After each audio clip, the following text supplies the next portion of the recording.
Olá, eu sou a Núbia, sou farmacêutica residente no Programa de Residência Multiprofissional em Saúde do Adulto e do Idoso da Faculdade de Medicina de Botucatu. O nosso trabalho é intitulado como Análise das Notificações de Medicamentos Potencialmente Perigosos em um Hospital Público de Ensino.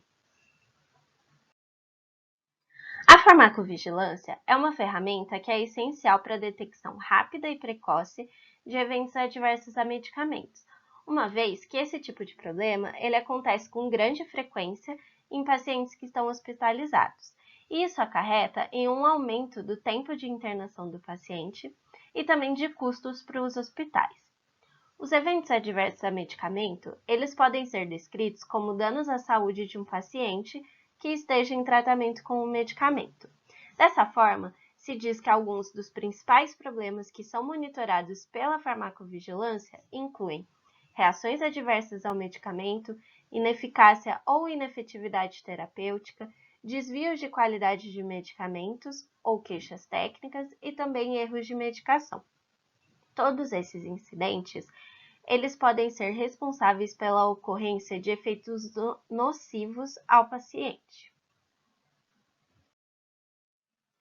A segurança na utilização de medicamentos, ela merece atenção especial nas unidades hospitalares, uma vez que a ocorrência de erros de medicamentos aumenta em 2 vezes a chance de morte e a morbimortalidade em pacientes internados.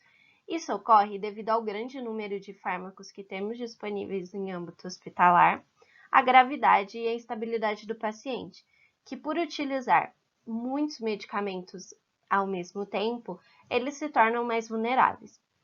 Além disso, também pode ser considerada uma das principais doenças em termos de recursos consumidos, e isso pode ser minimizado através do uso seguro de medicamento.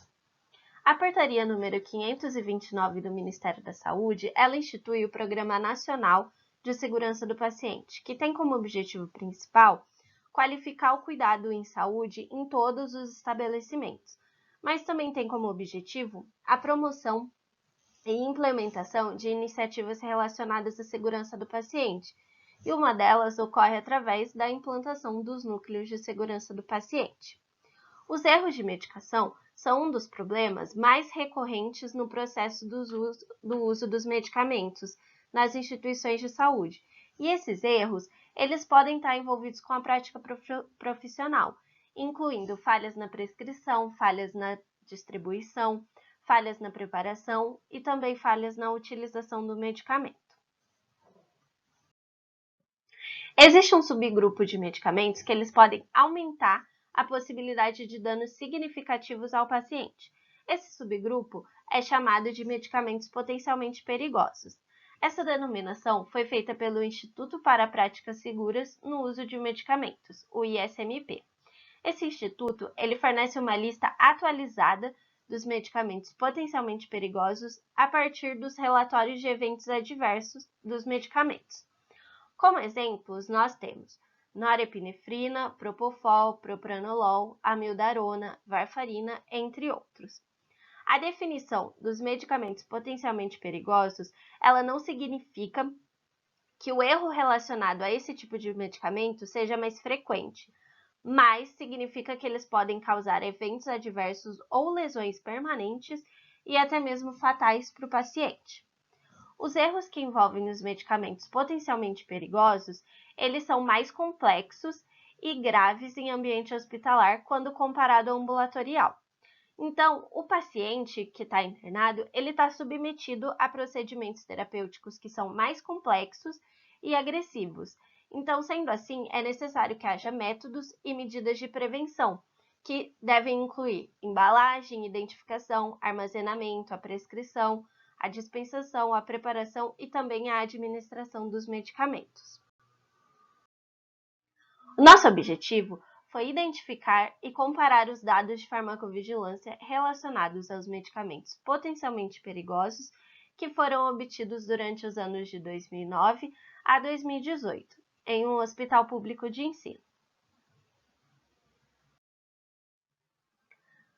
O nosso estudo é um estudo descritivo, retrospectivo transversal e epidemiológico. Foi feita uma análise das notificações de farmacovigilância que foram recebidas pelo Hospital Sentinela e pelo Núcleo de Segurança do Paciente do HCFMB, no período de 2009 a 2018. Os casos são notificados de forma voluntária ou através da busca ativa. Essa busca ativa ela é realizada por nós, residentes, e também pelos estagiários e especializandos de enfermagem. As queixas técnicas, reação adversa ao medicamento e a ineficácia terapêutica podem ser notificadas de duas formas: através do formulário impresso, que é o BINEA, Boletim de Notificação de Eventos Adversos, ou através do formulário em formato eletrônico, pelo PEP, Prontuário Eletrônico do Paciente. Então, logo na primeira página do prontuário eletrônico, a gente tem uma aba onde pode ser feita a notificação, e essa notificação ela já é transferida diretamente via sistema para o Hospital Sentinela. Também na busca ativa, nós fazemos a orientação para os profissionais como realizar essa notificação pelo prontuário eletrônico. Então, quando essas notificações elas chegam no Hospital Sentinela, nós fazemos uma análise. Se todos os dados necessários estão ali. Se estiverem, a gente faz a notificação no site da Anvisa e essa notificação também é encaminhada para a empresa fabricante dos produtos notificados. Caso faltem dados, nós fazemos outra busca para completar todos esses dados e poder realizar a notificação no site da Anvisa.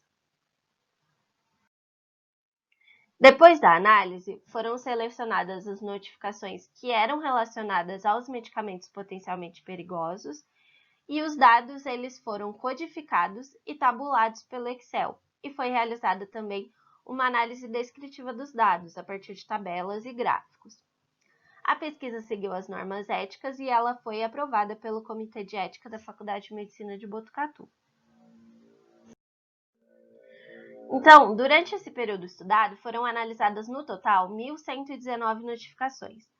Desse total, 301 eram relacionadas aos medicamentos potencialmente perigosos, e dessas, 97 eram relacionadas à ineficácia terapêutica, 95 a queixas técnicas, 81 a reações adversas e 28 a outros tipos de notificação, que incluíam erros de medicação, erros de administração e também erros de dispensação. Então, durante o período de 2009 a 2014, as notificações de queixas técnicas foram cerca de 32% do total de notificações, sendo que as principais foram ampolas e frascos sem rótulo de identificação, coloração diferente da habitual, conteúdo abaixo do descrito, dificuldade de abertura do frasco, frasco inadequado e presença de corpo estranho.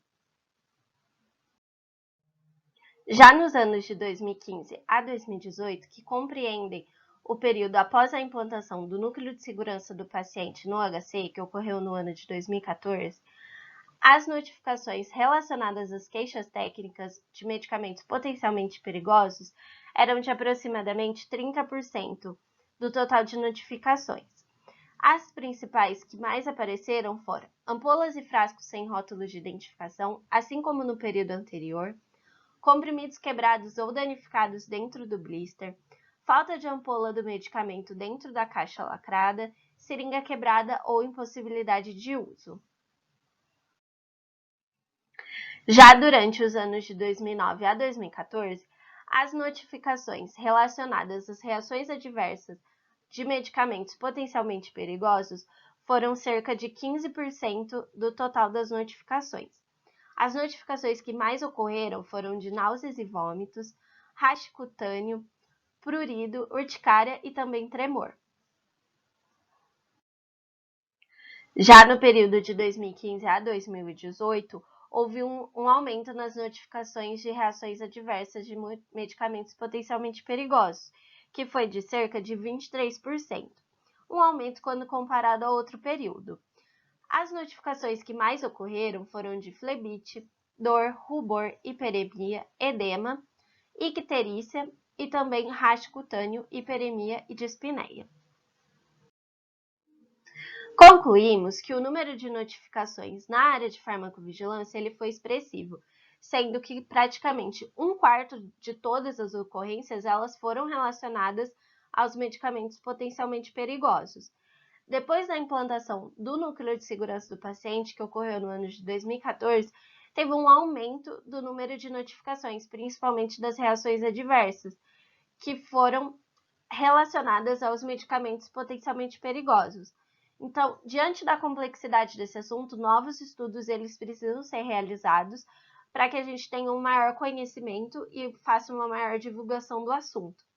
Também é importante identificar quais são os pontos no processo de utilização que precisam ser melhorados e possibilitando assim a adoção de estratégias para a prevenção de erros envolvendo medicações na instituição.